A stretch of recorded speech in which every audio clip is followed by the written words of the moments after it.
Junk car Willie with you guys and gals, and I am in Memphis, Tennessee at the Edge Motor Museum. It's only been open about 5 years.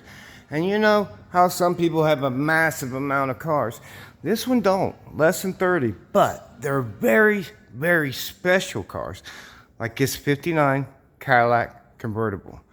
Every time I look at one of these, I see the more detail in it, as in the grille. There's so much detail in the headlight rings. Just so much craftsmanship back in that time.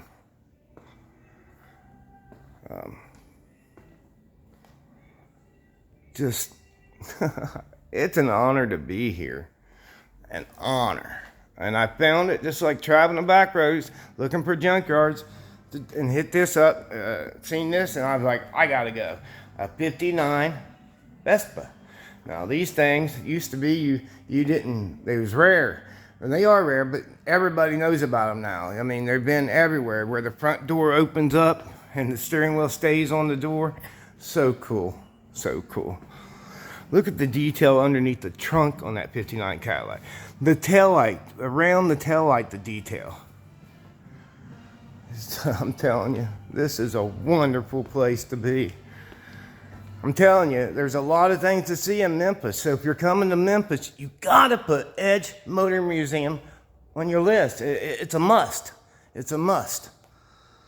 This 57 Ford Thunderbird, hey, black will show anything that is wrong with it, and you look down the sides and it is just as straight as the day. No, not as the day it was made. Probably better than when it was the day it was made. Right beside a 1966 Ford Thunderbird. I think that one's one of the nicest ones I've ever seen. 2000 Ford GT. I mean, come on, you get on that car. It's a beautiful museum, the way they put it up, the way they arrange things. The gentleman I talked to, he's a car builder himself. You know how sometimes you'll get people that just work there. You know, he's a real car builder. So that's cool. So check this out, guys. Beautiful building, right? Look down there. One of I don't know how many, I'll have to check down there. One of a dozen of the Hemi Challenger convertible. We got all kind of rare cars. We got, you know, one of the last, they call it the last call on the Challenger V8. We've got one of 6. Now, a 67 Mustang GT500 is rare, right? Very rare. But they only made 6 with the 427 Oiler engine. That is one of 6. That is one of 6. Got Trans Am 69. You got, look at the display, how you walk down through here. They make it so inviting, showing when like music was first coming out in the cars. I remember the 8 tracks you put up underneath your dash.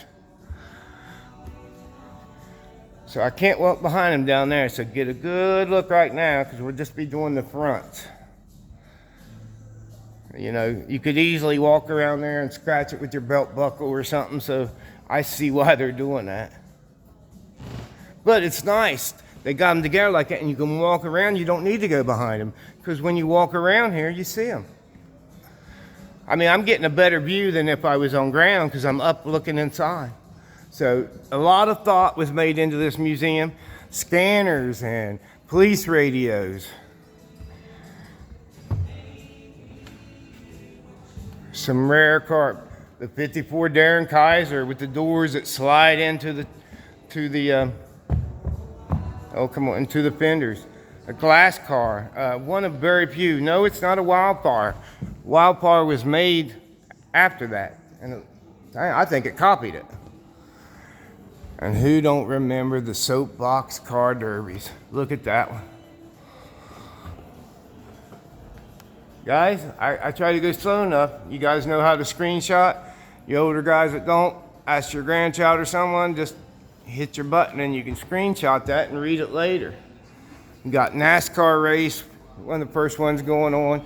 And this car was telling you about, this is a 29 Model A Roadster, and so many cars was crushed during the World War II to get metal, recycling. This is a racer that was made. After World War II, you could buy a running Model A for $25. That is no lie. That's exactly what they're saying. Google it, history. You know what? That is probably $300 in today's money. Well, no, 10. That would be probably closer to $500 in today's money. 500. And you guys know, if you're familiar with my channel, you know that I do a lot of videos on Crosley. You can Google it. I've even owned a 1940 Crosley project. This is a 49 Crosley. This is the actual one that won in Sebring, the 6-hour race. Actual one. It's a little 70 horsepower, but there ain't no weight. Corvette has a hot shot. That's what this is called. They nicknamed them a bathtub on wheels, but Corvette has one in their museum and acknowledges it as the first American sports car. So Corvette, who we all think is, and was the biggest company that manufactured them, they recognize this as the first sports car, American-made sports car. They have one in their Bowling Green Museum. I think that's where it's at. So that is definitely cool. But you look at this car, guys. Just look at it. This was enough to come here just for this. It's glass par, like glass, P-A-R, G2, a 1951.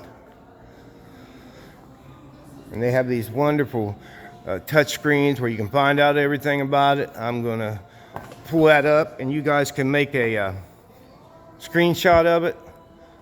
But look, no doors. You just climbed into that car. Oh man, it's breathtaking to me.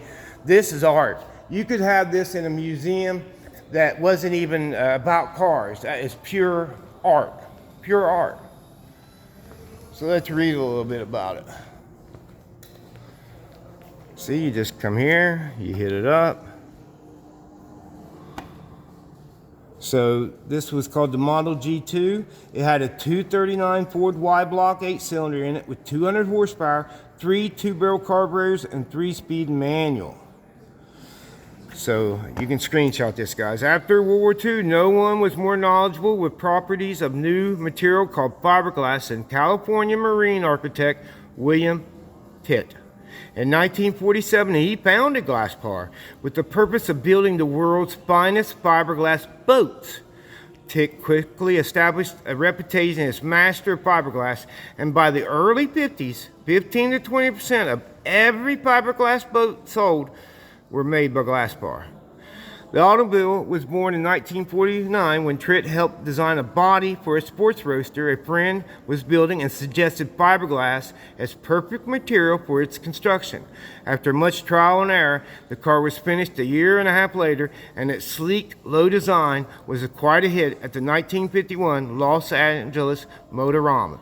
Tripp modified the original mold slightly and in 1951 produced the first American car body made of fiberglass.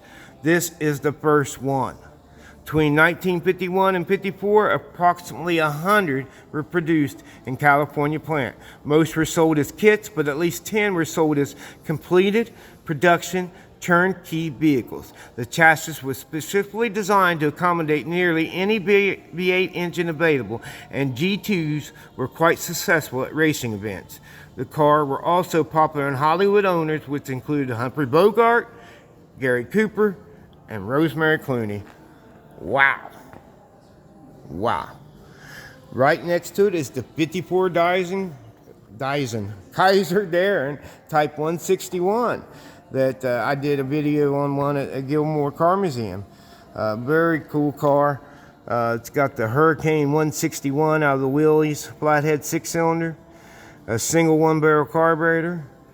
Here's the story how his wife said yes, make it, after he didn't want to, he seen it and didn't like it. 1954 Corvette, one of the few. You know, in 1953, they wanted to keep up with the foreign cars coming in, the MGT, the Jaguar. So this was their design. And the rest is history. I mean, Corvette is an American treasure now, you know. It's a world-known car.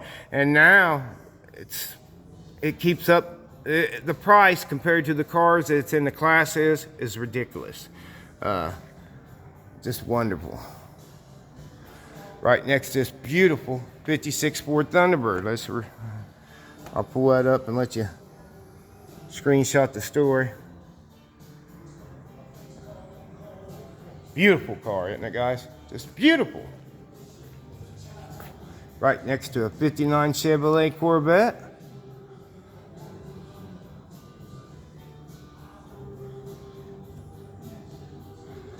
And right beside it is the 63 Corvette Stingray. Right here, I was talking about 1967. This is one of 6 that they put the 427 Oiler engine in.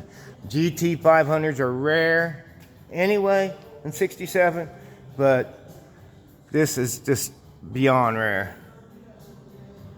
How many are made? How many are left, wonder? Hey, you guys gotta take a screenshot of that. Next is the 68 AMC AMX. Ooh, you know, that was their try at a 2-seater sports car, and they did a beautiful job of it. Right next to the 69 Chevrolet Corvette.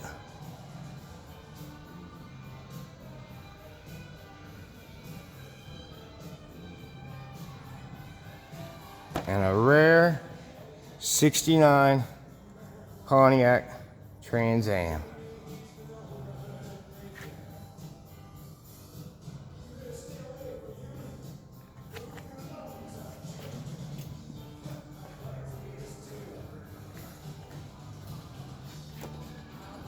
Next to the 70 Boss Mustang GT.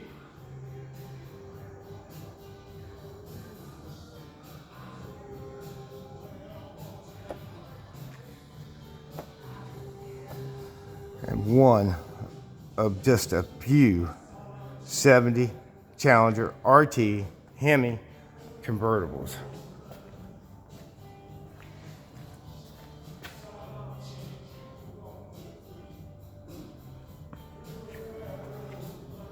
Wow, guys. Then we got the brand new Last Call, over 1,000 horsepower. Now they went electric on me.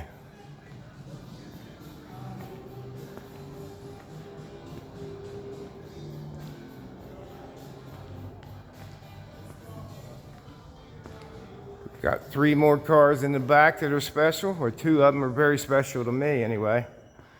But I see that I'm running out of minutes here. So I'm gonna stop the video and restart it back there, so you get a special look at part 2. You'll really like it.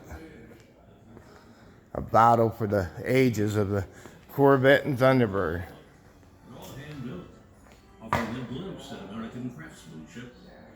Definitely go check that out when I'm done here. Can't give it all to you. You guys got to come and see it, man. I can't show you everything. I can't tell you all. You got to check it out. Give you a little glimpse in here of something you're going to see here in a minute. I'm running out. I've got 30 seconds left. 1913 Model T that was, it's 111 years old. It's been in storage for 100 years, and it has the original paint. Original paint. As always, guys, keep being you and check in the little part 2 coming up.